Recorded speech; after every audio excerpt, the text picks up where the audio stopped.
According to YouTube analytics, the majority of viewers who watched my videos fall into the age groups of 18-24 and 25-34, with the latter group being the most frequent viewers. So, let me tell you why school fees are required for tertiary education.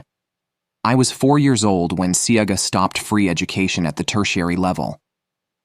In 1986, during his tenure as Prime Minister, Edward Seaga made the decision to impose a cess on tertiary education in Jamaica. This move effectively ended the era of free tertiary education that had been in place previously. However, his reasons are economic crisis. At the time, Jamaica was grappling with a major economic crisis.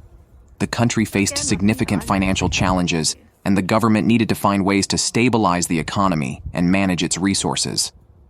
Also, Seaga's administration believed that imposing fees on students attending institutions like the University of the West Indies and the then College of Arts, Science and Technology, now the University of Technology, was a necessary measure.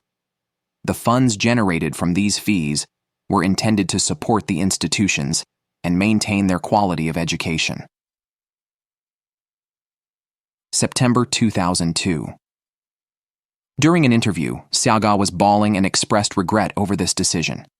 He acknowledged that it was a wrong move to remove free tertiary education from the people.